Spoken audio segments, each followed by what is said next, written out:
ಆಗ ನನ್ನ ವಯಸ್ಸು 22. ಎಲ್ರಂಗೆ ಕೆಲ್ಸಕ್ಕೆ ಸೇರ್ಕೊಂಡೆ. ಮೊದಲಿಗೆ ಸ್ವಲ್ಪ ನರ್ವಸ್ ಆಯಿತು,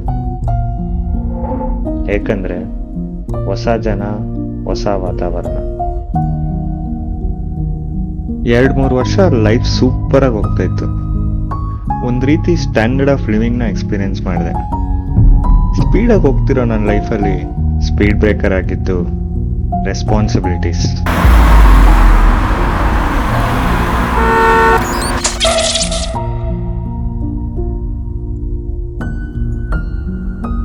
ನಾನು ಈ ರೆಸ್ಪಾನ್ಸಿಬಿಲಿಟೀಸ್ನೇ ಓವರ್ಟೇಕ್ ಮಾಡಬೇಕು ಅಂತ ಅಂದ್ಕೊಂಡೆ. ಆಗ ನಾನು ಡಿಸೈಡ್ ಮಾಡಿದ್ದು ಬೇಗ ದುಡ್ಡು ಮಾಡಿ ಚೆನ್ನಾಗಿ ಬೆಳೆದು ಸಕ್ಸಸ್ಫುಲ್ ಆಗಬೇಕು ಅಂತ. ಕೆಲಸ ಬಿಟ್ಟೆ. I know it's a risky call ಅಂತ. ಆದರೆ ಲೈಫಲ್ಲಿ ಏನೇ ಸಿಚುವೇಶನ್ ಬಂದರೂ ನೋಡ್ಕೊಳ್ಳೋಣ ಅನ್ನೋ ಆ್ಯಟಿಟ್ಯೂಡ್ ನನ್ನಲ್ಲಿತ್ತು.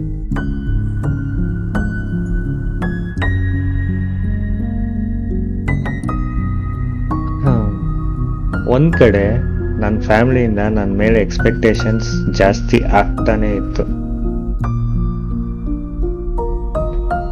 ಇನ್ನೊಂದು ಕಡೆ ನೋಡಿದ್ರೆ ನನ್ನ ಜೊತೆ ಕೆರಿಯರ್ ಸ್ಟಾರ್ಟ್ ಮಾಡಿರೋರು ಎಲ್ಲರೂ ಲೈಫಲ್ಲಿ ಸೆಟ್ಲ್ ಆಗ್ತಾ ಇದ್ರು.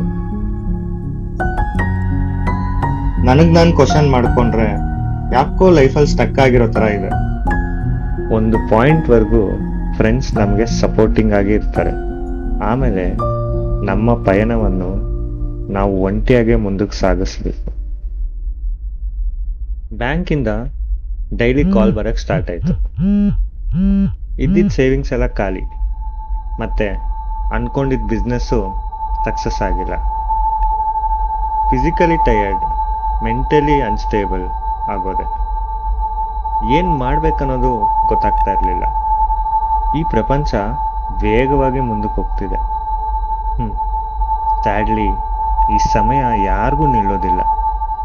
ಯಾಕೋ ನನ್ನೊಬ್ಬನಿಗೆ ಲೈಫಲ್ಲಿ ಎಲ್ಲಿದ್ದೀನೋ ಅಲ್ಲೇ ಇದ್ದೀನಿ ಅಂತ ಅನ್ನಿಸ್ತಿದೆ. ಇವಾಗ ನನ್ನ ವಯಸ್ಸು 30. ಹಿಂದೆ ತಿರುಗಿ ನೋಡಿದ್ರೆ ಲೈಫ್ ಇಷ್ಟೊಂದು ಫಾಸ್ಟಾಗಿ ಹೋಯ್ತನ್ನೋದೇ ಗೊತ್ತಾಗಲಿಲ್ಲ. ನನಗಂತ ಏನು ಉಳಿದಿದೆ? ಸಾವಿರಾರು ಯೋಚನೆಗಳು. ಯಾಕೋ ನನ್ನನ್ನು ನಾನು ನೋಡ್ಕೊತಿದ್ರೆ ಒಂದು ಲೂಸರ್ನ ನೋಡ್ದಂಗೆ ಫೀಲ್ ಆಗ್ತಿದೆ.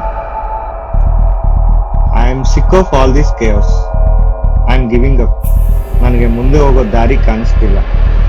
I have decided now. ನಾನೇ ಪ್ರಪಂಚದಲ್ಲಿ ಇಲ್ಲ ಅಂದರೆ ನನ್ನ ಪ್ರಾಬ್ಲಮ್ಸೇ ಇರಲ್ವಲ್ಲ.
ಹೇಗಿದ್ದೀರಾ? ಕ್ರಿಕೆಟ್ ಆಡಕ್ ಬಂದ್ರಣ? ಸುಮ್ಮನೆ ಅಯ್ಯೋ ಬಂದೆ. ಬನ್ನಿ ಅಣ್ಣ ಆಡೋಣ.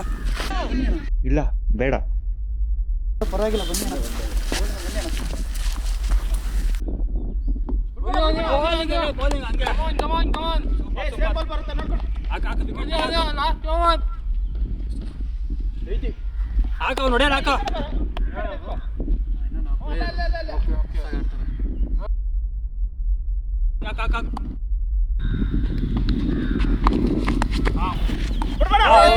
ಗುಟ್ಟು ಬಾ ಹೊಡೆಯಲ್ಲ ಬಾ ಅವರು.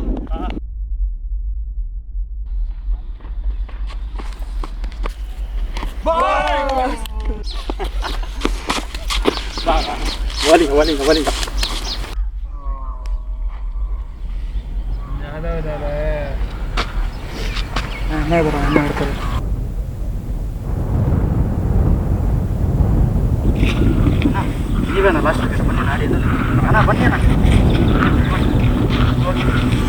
ಓಕೆ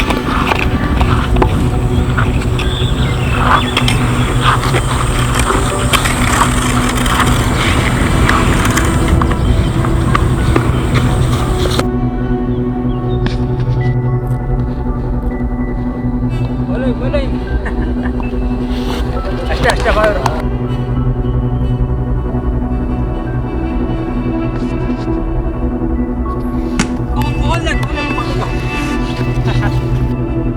ಅಷ್ಟೇ ಅಣ್ಣ ನಾಟಕ ಆಡ್ತಾ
ಸೋತೋಗ್ಬಿಟ್ವಿ.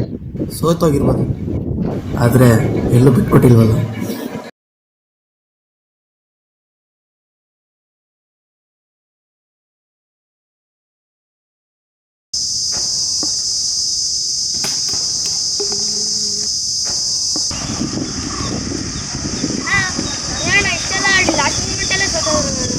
ಸೋತಿರ್ಬೋದು ಆದರೆ ಬಿಟ್ಕೊಟ್ಟಿಲ್ವಲ್ಲ.